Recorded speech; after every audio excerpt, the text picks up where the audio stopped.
Welcome everybody. This is Piniu Music Show, and today we have Dan Cooper with us.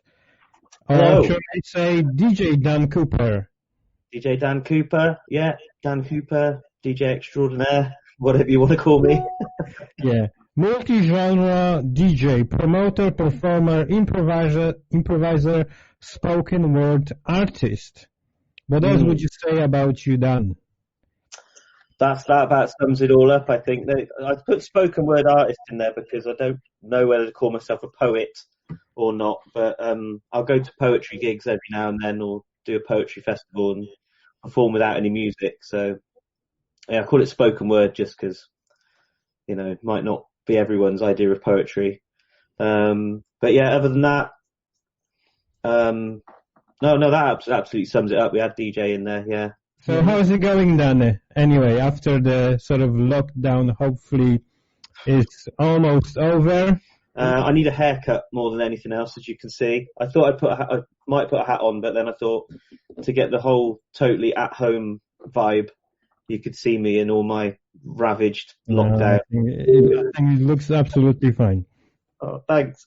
I tried to cut it myself at one point and it went completely wrong. I did have a big beard halfway through lockdown, and then I went to trim it and got a bit carried away and ended up clean shaving, which was the worst thing that happened to me over lockdown. So that was my Britney Spears shaving her head in 2007 moment. Yeah. Did not look cool. So that's growing back now. But yeah, I'm never going to shave ever again. So let's start. So I've been listening to your music quite a bit recently, and I really like it. And one of my favorite songs, actually the favorite song, is Camp Nathan with our friend Chris Bowman.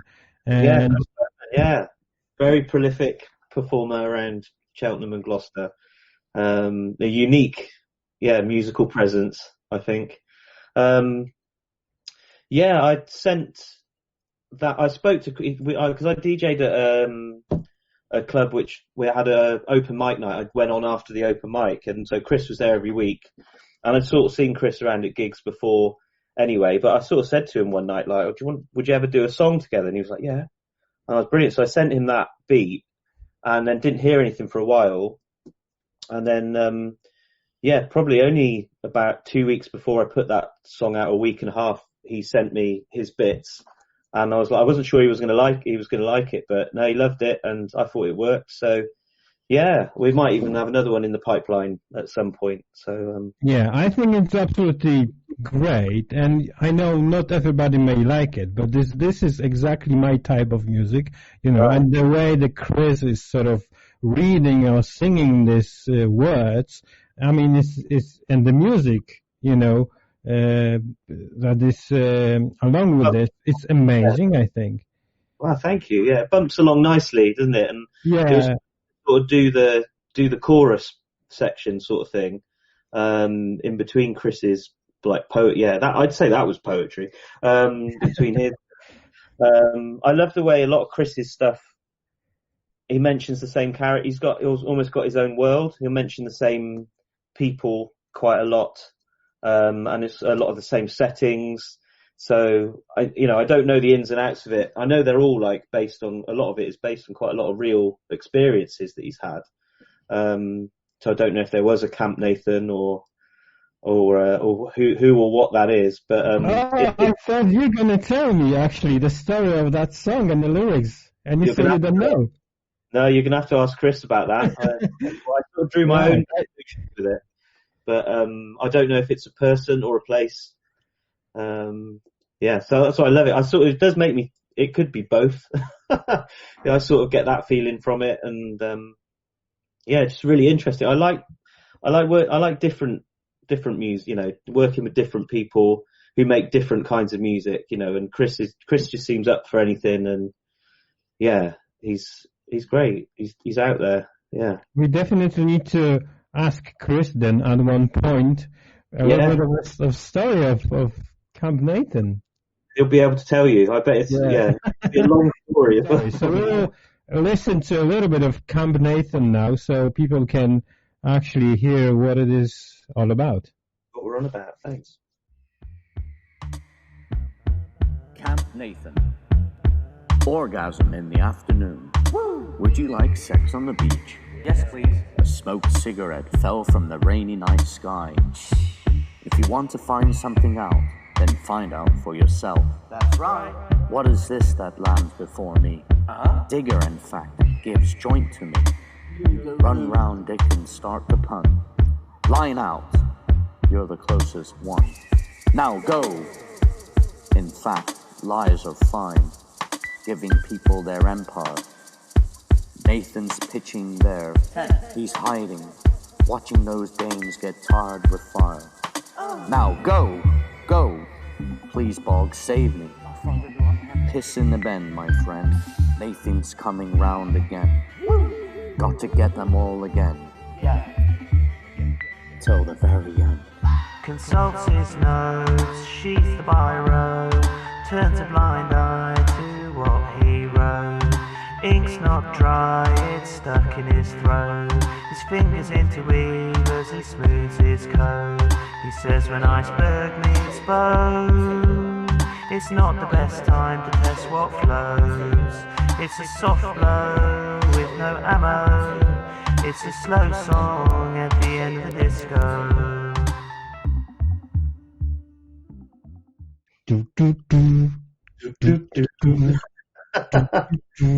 Oh, brilliant! I think it is the most plays I've got on Spotify. When we talk about your style of music, what is it really? What inspires you? And maybe even going back a little bit, when did you start or how did you start? I've got quite a sort of experimental start, really, because it was as soon as I figured out I could make music or sounds, I started doing it. So it was probably when I was about 14. I got my first PC, so probably when I was about 14, Windows sound recorder, and I'd just copy and paste sounds over, and then I had a microphone in the monitor, which was even quite a new thing back then, but it was a good microphone. Used to sort of speak into that. So the whole talking thing almost came from because I couldn't hear the music whilst I was recording the vocals, so I'd just speak and read out poems or whatever, and then I could cut it up, and I wouldn't be able to see the waveforms or anything. It would just because it was Windows Sound Recorder in the mid 90s. And then my friend used to come round, and he had more sort of musical equipment at his house, or like he played guitar and stuff like that. So he had leads basically, and we'd pick up my whole PC tower, wrap a bin bag around it in case it was raining outside, walk round the corner, and then plug it into his stereo and record the music off the computer onto a tape. And then I used to copy the tapes and try and give them to people, show people. So yeah, but when I was between 15 and 19, I'd say, I was making these weird tapes. I was called Puppy Bucket. And I was originally sort of inspired by like ambient music, like stuff like The Orb, but like dance music, but they're more ambient, like droney bits kind of thing, where they'd go off into soundscapes. Blue Room by The Orb and stuff always used to make me think of a harbour. You could hear like ship horns, like boats going off in the background, and like weird things sloshing in the water. And I just liked that mental imagery. So I'd got into ambient music quite a lot, but then I'd want to sort of speak over it, and I've always been into rap and hip hop as well. Right. So, I'd sort of like, do a bit of that over it as well. And then just record weird tapes and, just stuck at it. And then the computers got better, and I got SoundForge and programs like that. What was the other one? I can't remember. Yeah, SoundForge for years was just my main one. So I never really used the platform-based music programs. It was always wave editing stuff that I copy and paste over the top. So sometimes if you put the sound on there, laid another track on, and then you do another one, you can't go back and redo it, sort of thing. So once you've done it, and I quite like that challenge. It's only in lockdown that I've started really trying to use proper music programs. So I've just been using the Adobe one that comes with Creative Cloud because I do graphic design as well. Right. So I just found that program was quite easy to use. So, so lockdown started to thank for that. But that's 20 years later, just been using SoundForge for ages. Started making tapes. And then when I got into college, I met some, made more sort of music-y friends. And then I was in different bands and stuff like that. So, and it all sort of went from there. That was how it started. Right. And then until now, you have released 4 albums? No, I've released loads of it depends what kind of music, because I was in this band for ages called Brown Torpedo, and we did like improvised electronic music, and we really got into like noise music and stuff like that. And also I had a project called Party Levitation where I sort of really got into drone, harsh noise wall and stuff like that. I bought a gong, so I got into like all that sort of thing. So a few of my I've done loads of collaborative albums with people. Well, albums, I say, like, so we just chuck them on a Bandcamp thing, so if it's like 10 tracks, we'll call it an album, but I'll put them up and then I won't even ask them if it's okay to do it. I'll just go, oh, by the way, we've made an album. There it is. Free to download sort of thing. And my friends, being as brilliant as they are, they just let me get on with it. Then I just, some of them were a bit self-conscious and they're like, oh no, but what if people hate it? And I'm like, dude, like, you'll be lucky if 2 people listen to it at all. So don't worry about it. So we sort of revel in obscurity. We've got a Bandcamp called Piniu Reverie, and it's hundreds and hundreds of things. And that goes back to the tapes I was doing when I was like 15, 16, all that's on there. So it's all on the internet, all on the web to listen to. So the Dan Cooper stuff is more kind of stuff since I went back to making more structured music out of the noise and more experimental stuff. But the early Dan Cooper albums and EPs are noise, field recordings, ambient soundscapes, sound collage, stuff like that. So if you go on my Bandcamp, the Dan Cooper one, the early albums are all super weird.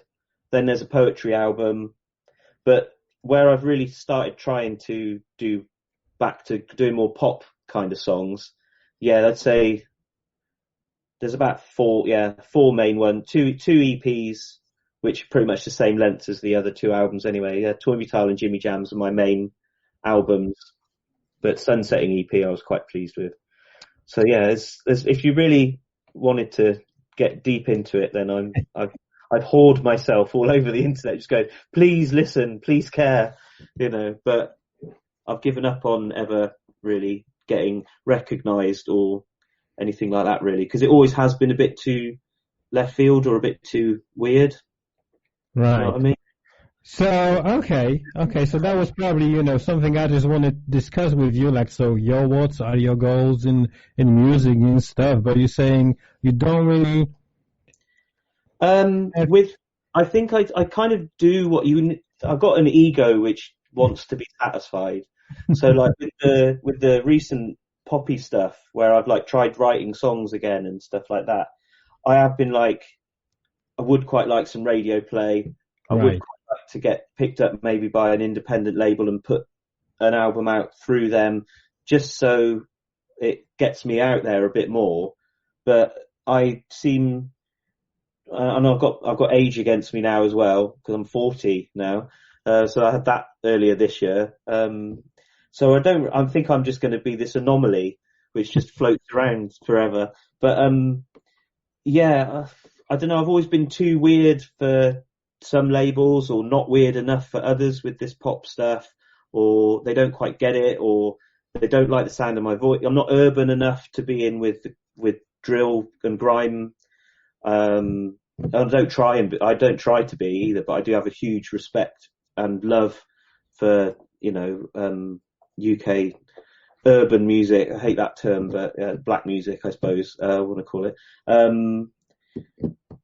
So there's all these elements going and all these influences in there, but I almost need to be put in funnel and filtered, so you only get.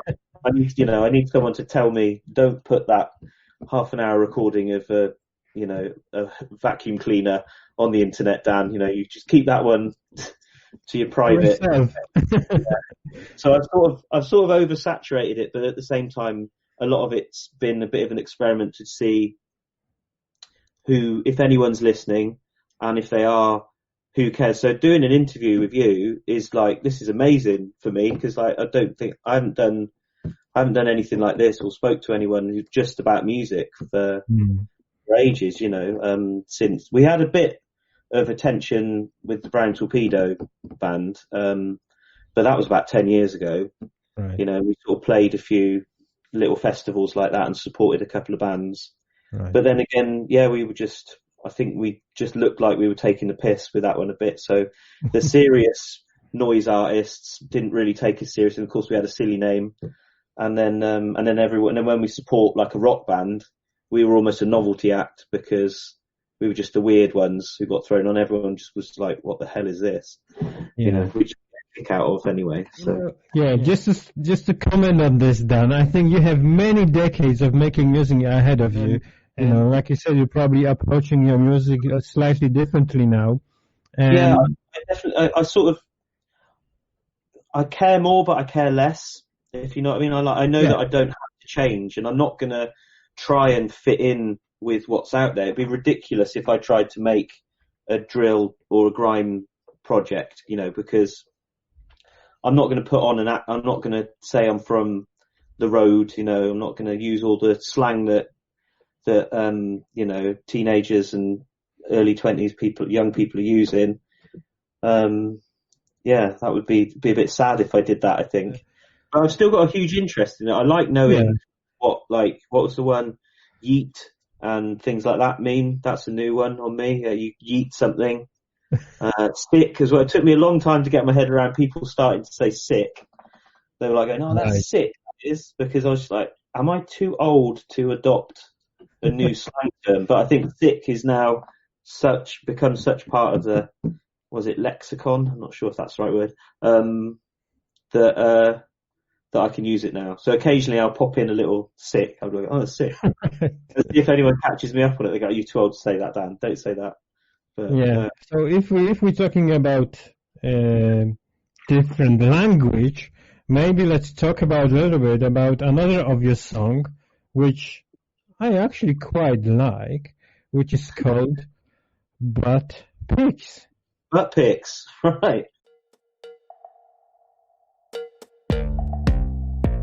Send me butt pics, give me body sweats. Wanna get my butt kicked, speak my body sense. More than body friends, weighing up the dividends. I'd pay $1 million, posterior brilliant. In the bathtub, in the shower. Send me a butt pic every hour. Make it soapy, I'll keep it low-key. Wile E. Coyote, singing karaoke. Butt pics, butt pics, butt pics. Send me butt pics, butt pics. Butt pics, butt pics. Pictures of your bottom, butt pics. Butt pics, butt pics. Send me butt pics, butt pics. Butt pics, butt pics. Pictures of your bottom, send me butt pics. Cause I love 'em. Wanna put them buns in my oven. Have a baker's dozen. Wanna nuzzle 'em. Kiss your sweet cheeks and cuddle them. Be wide angle or a pinhole. Please can I save to my camera roll? I won't keep them, I'll delete them after I've lit my screen. Yo, send me butt pics. Butt pics. It's got quite a good story. Well, recently, I've got a girlfriend. Woo! I've only been with her about 6 months, so it's a relatively new relationship. And yeah, just as we realised that we're going to be boyfriend and girlfriend and we're enjoying it and didn't want to mess it up or anything, that's when lockdown happened. So you do the usual thing of, well, I don't know, you miss each other, don't you? And you send each other fruity messages and things like that. So that was almost sort of inspired by that, and I wanted to do a song. I said to her, like, "Oh, I've made you a song." And she's like, "Oh God," like expecting it to be this like romantic, heartfelt expression of adoration, and it, misogynistically and grossly enough, it wasn't. It was just about how much I like her bottom, and please could you send me pictures of it. But I tried to not make it dirty or sleazy. I tried to make it playful and respectful, because I do say I love her in it and stuff like that, you know. So it comes from it's only about one, you know, it's in a mutual loving relationship. Butt Pics is. It's not Chris Brown or anything like that. Yeah, so that's, Butt Pics, just a fun song made during lockdown to amuse her.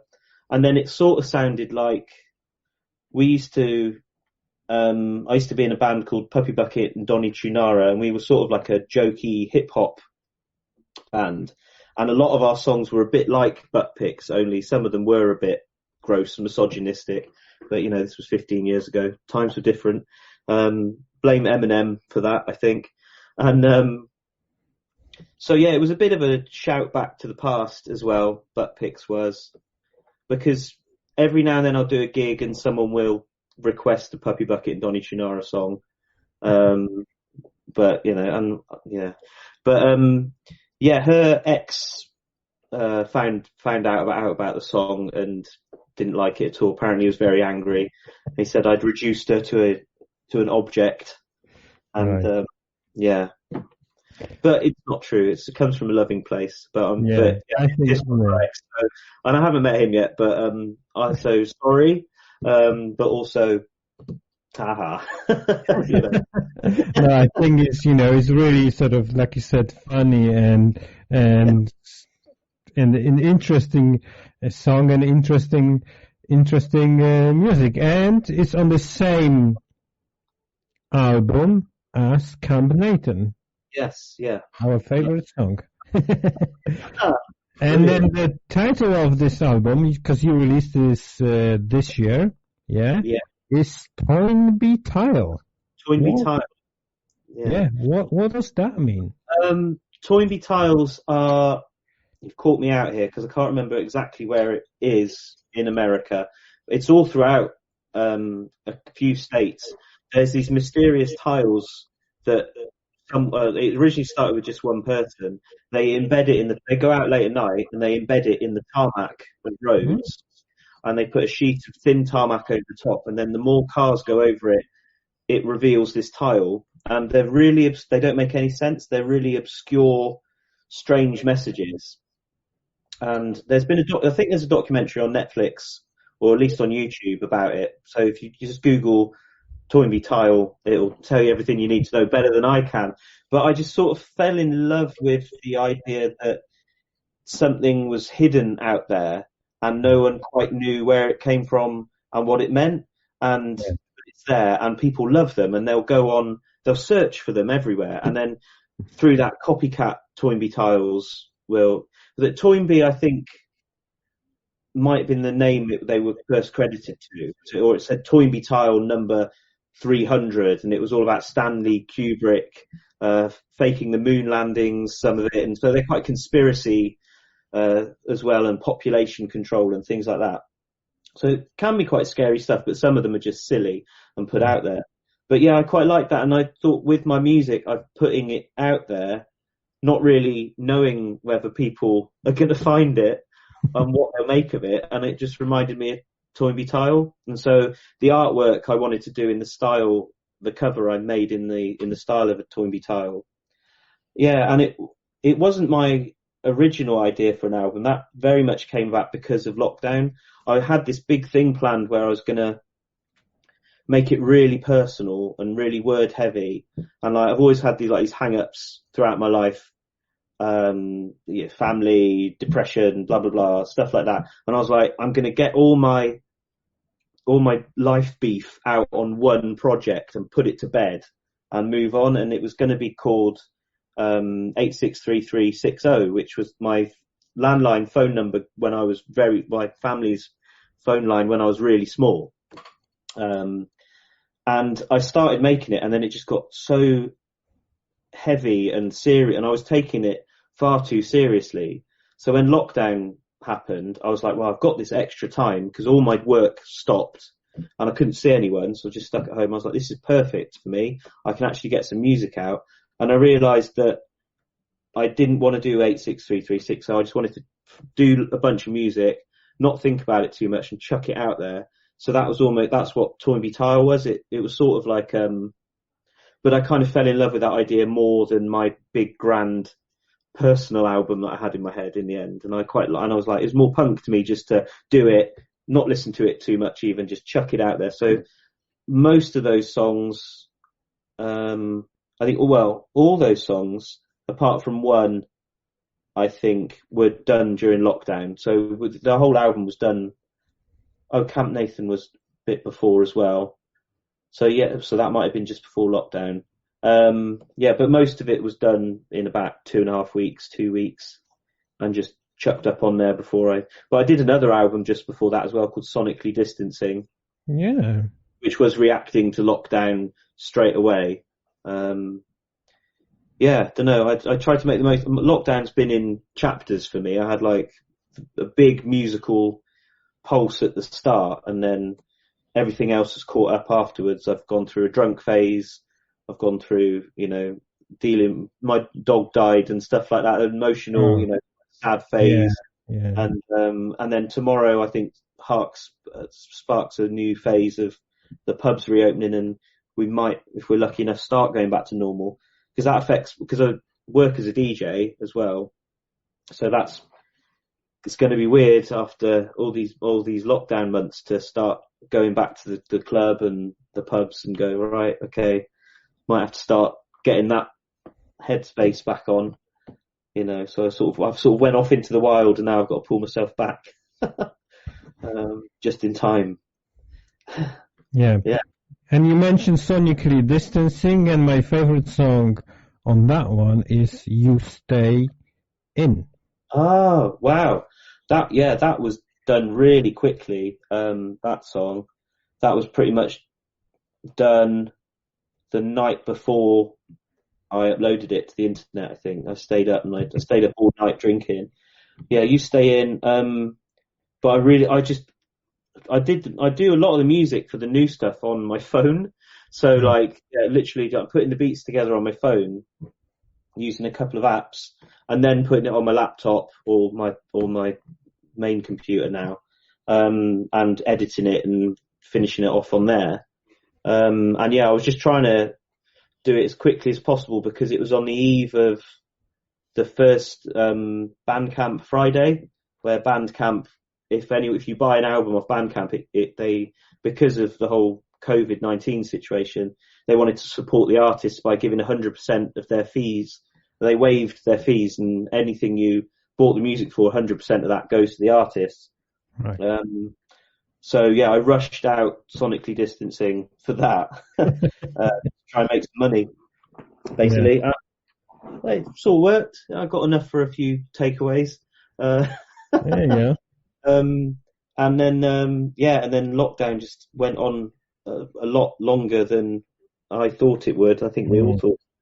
And so I had a chance to do another album. So Sonically Distancing was almost like, they call it a mixtape, wouldn't they? If you just sort of put out a project, it's not quite an album, but it's just sort of a project thrown together, and quality control might be a bit shoddy. So I sort of consider Sonically Distancing as a mixtape, and Toynbee Tile is the proper album.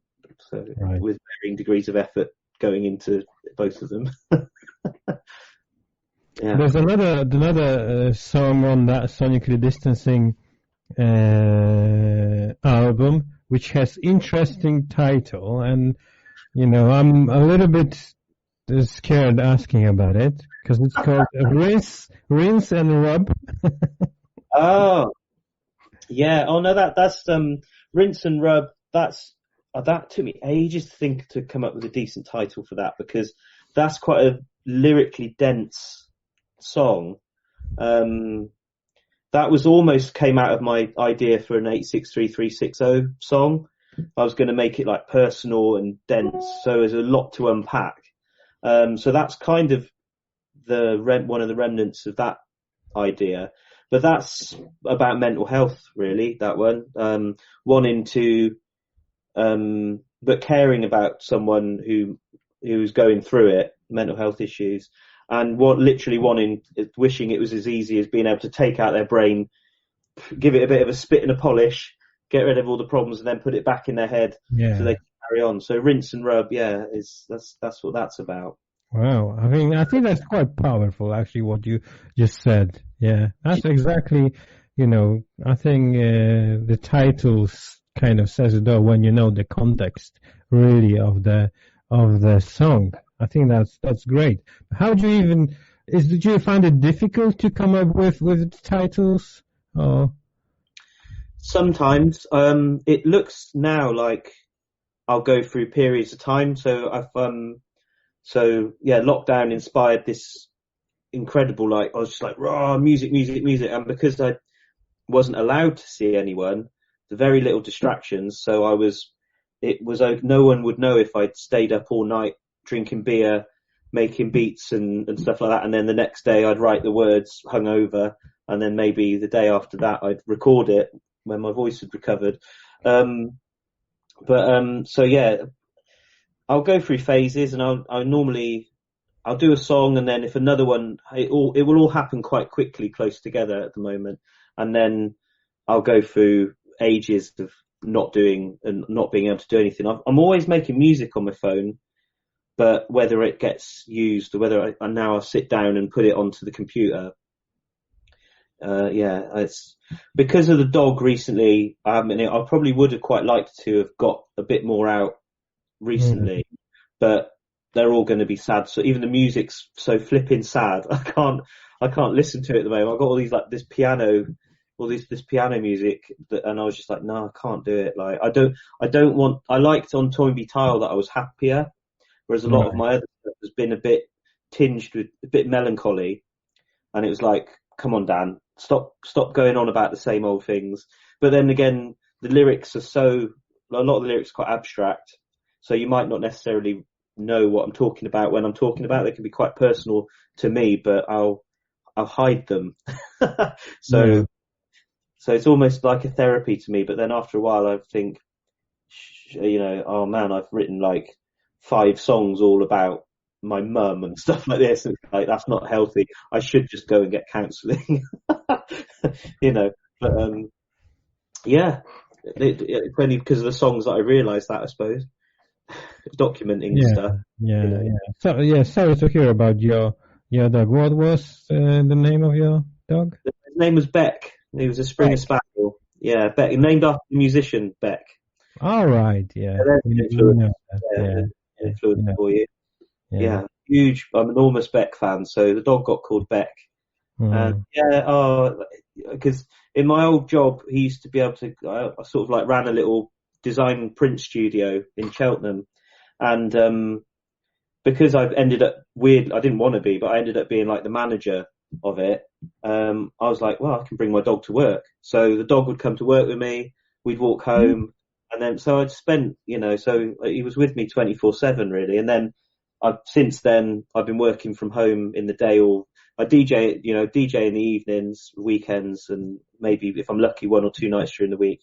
And then a freelance graphic designer. So I'm still working from home now. So yeah, literally throughout his whole life, he was always around me. So it's been weird. Yeah, it's been a tough time, but it was almost, I can see a silver lining in some of it because it happened during lockdown, and it's probably the right time to do it. So I've had time to grieve, and sort of get used to stuff before things go back to normal. So I can almost, after lockdown, hopefully I can start seeing things as a new chapter. Like I said, I've found a nice lady as well. So life, one chapter ends, another one opens, kind of thing. So yeah, I traded in the dog for a girlfriend. No, that's not what I do. But I made a medallion thing. All right. You can see.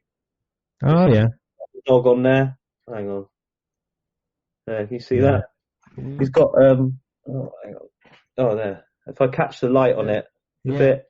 So he's close to my heart at the moment. So if I miss him, I put that on, and then he'll carry on the spirit of a Springer Spaniel, like animal. Fantastic. Yeah, fantastic. Yeah, fantastic. Great. And producing going back to your albums, producing 2 albums, we have, July only now. I think it's quite an achievement. Anyway, regardless of lockdown, I mean, lockdown probably helped you a lot with It this. really did, yeah. Yeah, but it's quite an achievement, I think. So let's listen to another of Dan's songs, and this is Linda.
So what is the story about This Is Linda?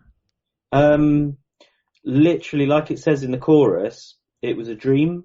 I had this really vivid dream where we were almost I was in this like cave, but it was a classroom. It was a bit like the demon headmaster.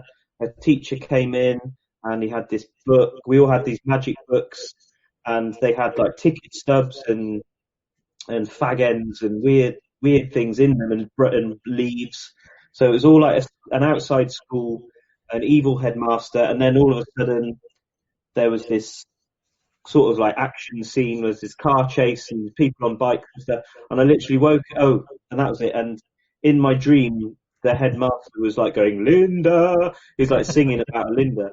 So literally, I woke up and I was like, wow, it was all so fresh in my mind.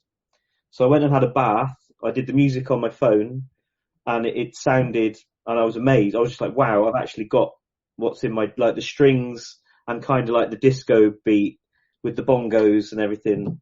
I don't know if they sound like bongos, but like the little percussion-y noises. And then came downstairs, wrote the lyric. It just all happened like that. And then I think the day after I like made the video. So like, yeah, the music happened from waking up after the dream to lunchtime. I'd finished the song in the morning. I was like, wow. I was like quite happy with it. And then, yeah, the day after I made the video and uploaded it to YouTube. The whole thing about Linda, I wanted it to, I thought of like, it wasn't a woman as such. It was more like the fear of a elemental force. Like I was thinking like the worst thing you can think of, we'll give it a name, and it would be quite funny if that name was Linda. Like the Grim Reaper, for example, it's Linda, you know. So yeah, I was thinking like, but then again, in a jokey way, I was like, you can overreact about what the worst thing to happen to you is. So one of the lyrics is like, all she'll offer you is a broken chair. So like, if you really want to sit down because you're tired and someone gives you a broken chair, it's useless. That's just annoying, isn't it? So yeah, it was weird things like that. But all the dream are in the lyrics as well. Like right. Yeah. Yeah, it's a weird one, isn't it? Yeah. Well, and there's you mentioned you have done the video for This Is Linda, but there's also another interesting video that I like a lot, and this is Fools. And yeah, Fool. How Fool? Yeah, sorry, Fool. Do you make videos yourself or? Yeah, just made those videos myself, just on my phone, and then upload it to, put it into Premiere and iMovie and stuff like that. It's not something I really consider one of my skills, but I'm quite interested with like, rendering it, putting it in another program, messing around with it, putting it back and then rendering it again, and sort of like, I quite like doing that in Photoshop as well with designs and stuff. Just kind of like, it makes it less digital then, and you get like dirt and grit and mistakes and miscodings and stuff happening in it. Yeah. So yeah, and so you're graphic designer, so you have advantage here. Yeah, yeah.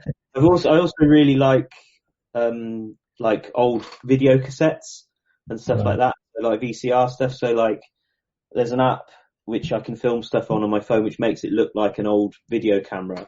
Because when I was about between the ages of, I don't know, 10 and 15 again, I think I I had a video camera pretty much glued to my hand. I just used to film everything, to the massive annoyance of my older brother and my mum.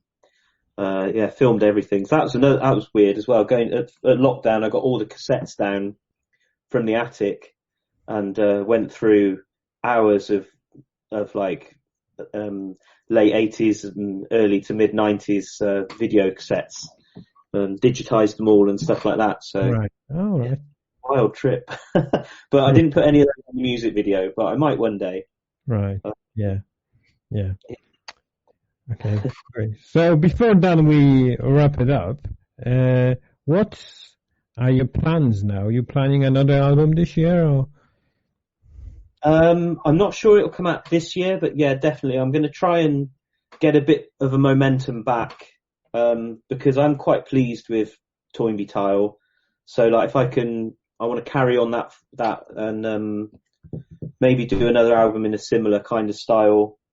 Maybe take a little bit longer on it, flesh it out, maybe get Chris back for another song, and maybe some other collaborations. I've got some really talented friends I'd like to make music with. So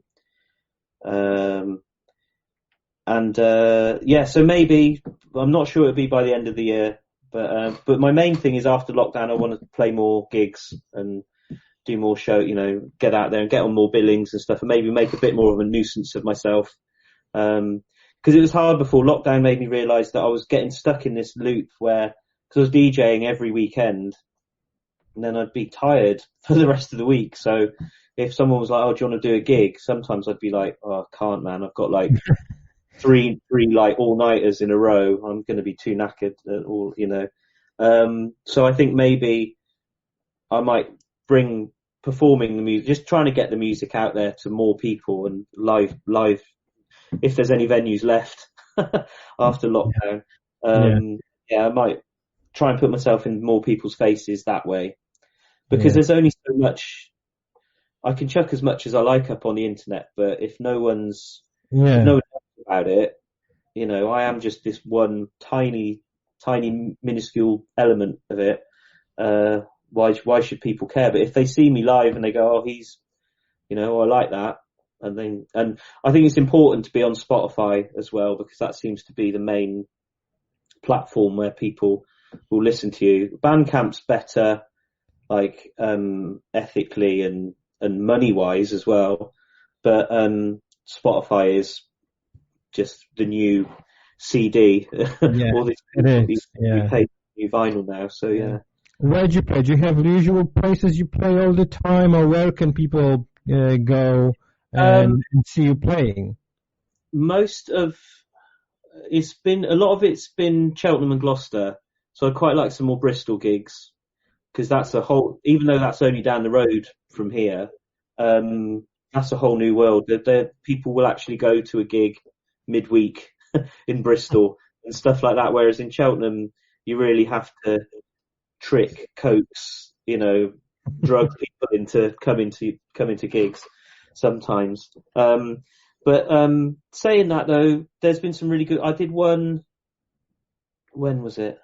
Towards the end of last year, Gloucester. They put on some quite nice festivals around. They had the Underground Festival, which I think is organised by the Guildhall, but they did it multi-venue, and they were kind enough to give me a slot on there. But in Cheltenham, I've picked up some support slots at the Frog and Fiddle for various people. Smoky Joe's is nice. I used to put on quite a lot of my own gigs. Judge, you will come to a gig. I'll put it on myself, kind of thing. So I just want to get out there a bit more and put myself in other promoters' faces and see if anything, Yeah. So the more people sort of encourage me, the more I'll do, I think. We'll try to encourage you to do it more. So various places in Cheltenham, Gloucester, and maybe also in Bristol. Would be good. Yeah, Bristol would be good. Yeah, great. That's in the world. That sounds great.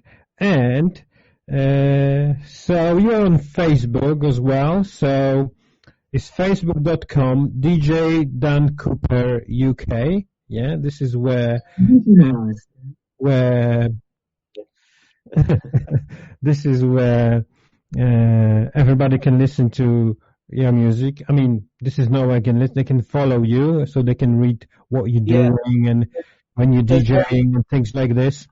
Yeah, and I'll appear on radio shows, or I'll do live streams and stuff, DJing and Mixcloud. Yeah, that's right. Yes, I'm promoting the Mixcloud stuff. Yeah. And you're on Spotify, like you said, this is the place that everybody pretty much has to be. You have your recent albums there, and for more sort of older stuff, there's the Bandcamp as well, and everywhere you're under Dan Cooper, so it's easy to find you. I've spread myself wide, so I'm not the only Dan Cooper on Spotify, which is annoying. There is another one, but you'll be able to tell our styles of music are so wildly different that I'm probably it wouldn't surprise me if he changes his name soon because when I search, you come up first. Oh, thank you. Oh, good. So I don't know any other Dan Coopers on Spotify. Forget the other Dan Cooper. and the videos we will playing, and other videos are on YouTube as well. Yep. Yeah, that's right. Excellent. And so I encourage everybody to listen to some more of Dan's music, and when he's playing live, to visit one of his shows. I really like Dan's music, and I'm definitely be listening to it more. Not only Camp Nathan, although that one I've been playing on repeat pretty much all the time since I found out about it. Yeah, but also some of the other songs. So thank you very much, Dan. It was pleasure talking to you. Thank you for having me. Yeah, it's been brilliant. Cheers. I think it's been great, and then we'll watch what you're doing next, your next albums, whether it's going to be this year or next year. We'll definitely listen to it, and maybe even talk again once you have your next album out. I'd love to. Yeah. Thank you very much. Yeah. Thanks, Dan. Thank you, everybody, for watching and listening. I would like to invite you for the next episode of Piniu Music Show.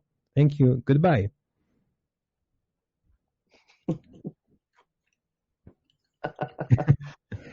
Brilliant.